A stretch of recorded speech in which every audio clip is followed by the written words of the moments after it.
बिस्मिल्लाहिर्रहमानिर्रहीम। अब मैकेनिक्स का चैप्टर जो है कंपोजिशन ऑफ फोर्सेस हमने स्टार्ट किया हुआ है। इसका क्वेश्चन नंबर 5 है कि forces to be C C A and B A act along the sides of a triangle ABC, show that the resultant is 6DE। अब 3 forces along the triangle act कर रही हैं और हमने ये शो करना है कि उनका रिजल्टेंट जो है वो 6DE है। Where D bisect BC। अब यानी ये लेट से एक ट्राइंगल है हमारे पास ABC और फोर्स 2BC, यानी BC के अलोंग फोर्स 2BC इस डायरेक्शन में है एंड CA फोर्स इस डायरेक्शन में है एंड BA फोर्स इस डायरेक्शन में एक्ट कर रही है। Along the sides of a triangle ABC show that their resultant is 6DE। अब ये हमने शो करना है कि ये इन तीनों फोर्सेस का रिजल्टेंट 6DE है, वेयर D बाइसेक्ट BC। अब जो ये D है, पॉइंट D, वो BC को बाइसेक्ट करता है। बाइसेक्ट का मतलब दो बराबर हिस्सों में डिवाइड करता है, यानी अगर इतनी वैल्यू और ये वैल्यू इक्वल है, so let's say this is 1 और 1, क्योंकि ये इसको बाई का मतलब होता है दो, और बाइसेक्ट दो बराबर हिस्सों में डी इसको डिवाइड कर रहा है। And E is a point on CA such that, E जो है वो पॉइंट CA लाइन के ऊपर है, E such that the CE is equal 1/3 CA, कि जो ये जो CE है, CE वैल्यू 1/3 ऑफ CA, यानी CA के 3 इक्वल पार्ट्स अगर करें, जिस तरह ये C यहाँ से यहाँ तक 1, यहाँ 2 और ये 3, यानी अगर इसके हम 3 इक्वल्स पार्ट करें तो उसमें से ये CE 1 के इक्वल है, जैसे ये 1 पार्ट हो जाता है और ये 2 पार्ट बन जाते हैं, ये 2। तो E जो है वो CA को इस तरह डिवाइड कर रहा है 1 और 2 की रेशो में। अब हमने ये शो करना है इन फोर्सेस का sum that will be equal 6DE। तो फोर्सेस का जो रिजल्टेंट है वो कैलकुलेट करना है, सो इट मीन्स कि हम इनका सम कर लें। So 2BC plus CA plus BA that will be equal to BC। अगर इनकी हम डायरेक्शंस चेंज करें, जैसा पहले CA लिया हुआ है और इसी तरह हमें गिवन था BA, इनकी अब हम डायरेक्शन चेंज करने लगे हैं, इस वजह से यहाँ पर साथ में नेगेटिव का साइन आएगा। So -AC minus AB, so 2BC minus common ले लें, then we have AC plus AB।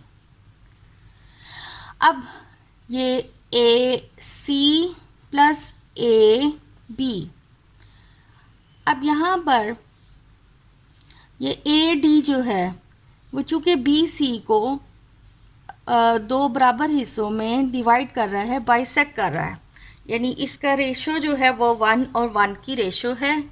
सो हम यहाँ ये यहाँ ये 1 है, इसका मतलब है ये यहाँ से A से B तक में ये फोर्स अब क्या बन जाएगी 1AB, और चूँकि ये रेशो 1 है, यहाँ पर ये भी इक्वल डिवाइड हो रहा है, तो ये A1 AC फोर्स है। इसका मतलब यहाँ हम 1 1 लिख सकते हैं। Now bye lambda mu theorem,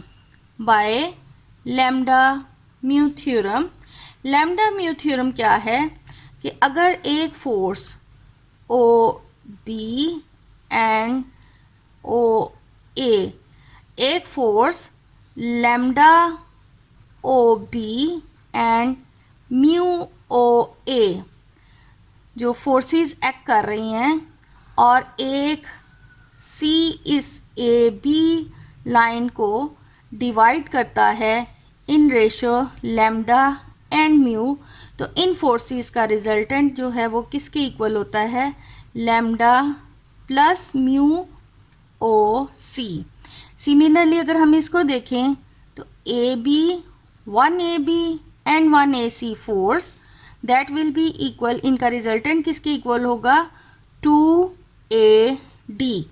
so by lambda mu theorem, by lambda mu theorem we have 2BC minus, ये अब 1 + 1 AD के इक्वल आ जाता है।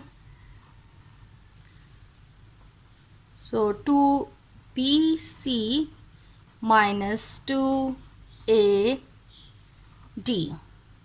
अब ये जो हमारे पास BC लेंथ है, ये BC लेंथ किसके इक्वल है, BD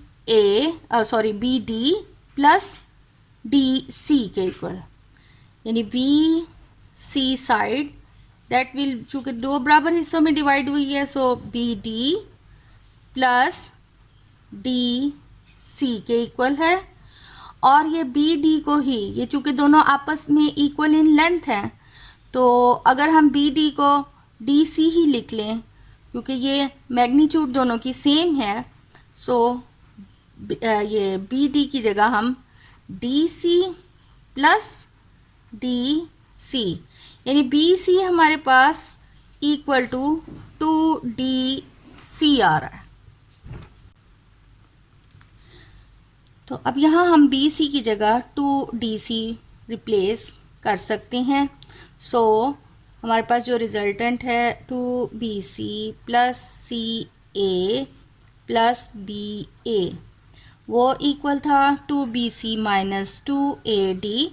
अब BC की जगह पर हम 2DC रिप्लेस करेंगे, देन 2DC और इधर से 2 कॉमन, तो ये हमारे पास प्लस AD।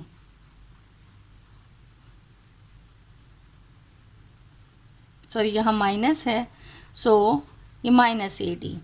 अब इधर माइनस को भी ख़त्म करने के लिए अगर हम डायरेक्शन चेंज कर देंगे, then we have plus DA।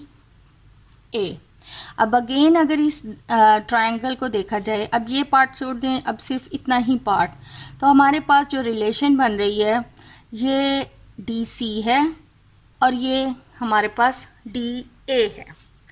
अब ये चूँकि यहाँ पर E पॉइंट ने AC को 2 और 1 की रेशो में डिवाइड किया है, जब यहाँ 2 रेशो है तो ये इतना पार्ट, इतनी फोर्स हमारे पास 2DC है, और ये अगर 1 है तो ये 1 हमारे पास 1DA फोर्स है।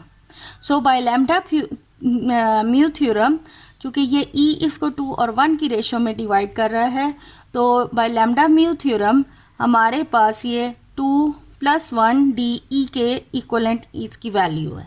So by lambda mu theorem we have 2 × 2 + 1 and DE, so 2 × 3 DE, hence we have that the resultant is 6 DE. The resultant of 3 forces equal 6 DE.